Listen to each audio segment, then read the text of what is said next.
is he whom they call the Scarlet Pimpernel, the bravest gentleman in all the world." Then, as at mention of the national hero, he thought that he detected in Mistress Polly's eyes an enthusiasm which he could not very well ascribe to his own individuality, he added with some pique, "But they do say that this same Scarlet Pimpernel is mightily ill-favoured, and that's why no one ever sees him. They say he is fit to scare the crows away, and that no Frenchy can look twice at his face, for it's so ugly, and so they let him get out of the country rather than look at him again." "Then they do say a mighty lot of nonsense," retorted Mistress Polly, with a shrug of her pretty shoulders, "and if that be so, then why don't you go over to France and join hands with the Scarlet Pimpernel? I'll warrant no Frenchman'll want to look twice at your face." A chorus of laughter greeted this sally, for the two young people had in the meanwhile been joined by several of their friends, and now formed part of a merry group near the band, some sitting, others standing, but all bent on seeing as much as there was to see in Richmond Gala this day. There was Johnny Cullen, the grocer's apprentice from Twickenham, and Ursula Queckett, the baker's daughter, and several young uns from the neighbourhood, as well as some older folk. And all of them enjoyed a joke when they heard one, and thought Mistress Polly's retort mightily smart. But then Mistress Polly was possessed of £200 all her own, left to her by her grandmother, and on the strength of this extensive fortune had acquired a reputation for beauty and wit not easily accorded to a wench that had been penniless. But Mistress Polly was also very kind-hearted. She loved to tease Master Jezzard, who was an indefatigable hanger-on at her pretty skirts, and whose easy conquest had rendered her somewhat contemptuous, but at the look of perplexed annoyance and bewildered distress on the lad's face, her better nature soon got the upper hand. She realized that her remark had been unwarrantably spiteful, and wishing to make atonement, she said with a touch of coquetry which quickly spread balm over the honest yokel's injured vanity, "La, Master Jezzard, you do seem to make a body say some queer things. But there, you must own 'tis mighty funny about that Scarlet Pimpernel," she added, appealing to the company in general, just as if Master Jezzard had been disputing the fact. "Why won't he let any one see who he is? And those who know him won't tell. Now I have it for a fact from my lady's own maid Lucy, that the young lady as is stopping at Lady Blakeney's house has actually spoken to the man. She came over from France, come a fortnight to-morrow, she and the gentleman they call Monsieur Deroulede. They both saw the Scarlet Pimpernel and spoke to him. He brought them over from France. Then why won't they say?" "Say what?" commented Johnny Cullen, the apprentice. "Who this mysterious Scarlet Pimpernel is." "Perhaps he isn't," said old Clutterbuck, who was clerk of the vestry at the church of St. John's the Evangelist. "Yes," he added sententiously, for he was fond of his own sayings, and usually liked to repeat them before he had quite done with them, "that's it, you may be sure. Perhaps he isn't." "What do you mean, Master Clutterbuck?" asked Ursula Queckett, for she knew the old man liked to explain his wise saws, and as she wanted to marry his son, she indulged him whenever she could. "What do you mean? He isn't what?" "He isn't, that's all," explained Clutterbuck with vague solemnity. Then, seeing that he had gained the attention of the little party around him, he condescended to come to more logical phraseology. "I mean that perhaps we must not ask, who is this mysterious Scarlet Pimpernel, but who was that poor and unfortunate gentleman?" "Then you think," suggested Mistress Polly, who felt unaccountably low-spirited at this oratorical pronouncement.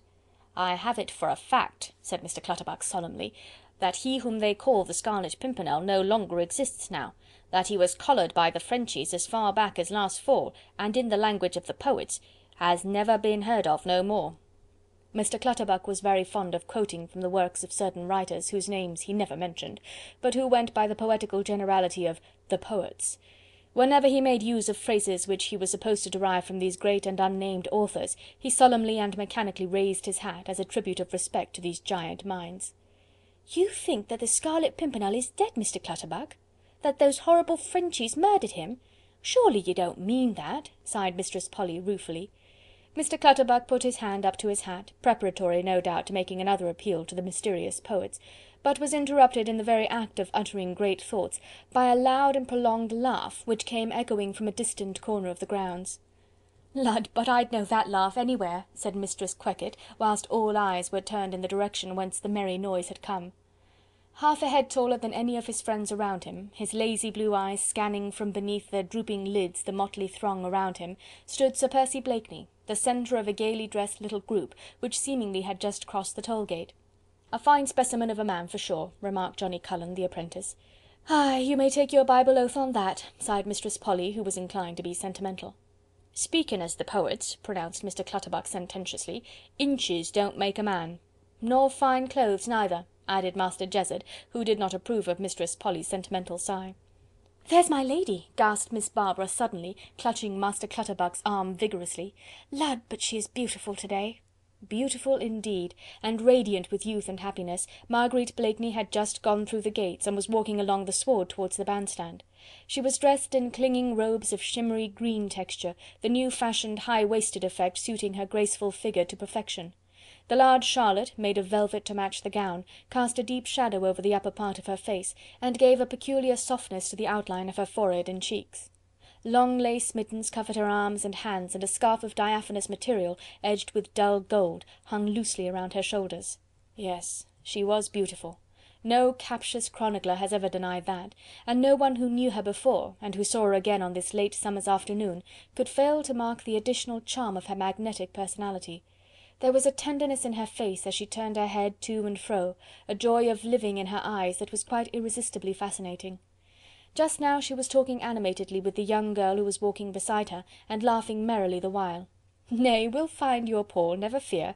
Lud, child, have you forgotten he is in England now, and that there's no fear of his being kidnapped here on the green in broad daylight?" The young girl gave a slight shudder, and her childlike face became a shade paler than before. Marguerite took her hand and gave it a kindly pressure. Juliette Marny, but lately come to England, saved from under the very knife of the guillotine by a timely and daring rescue, could scarcely believe as yet that she and the man she loved were really out of danger.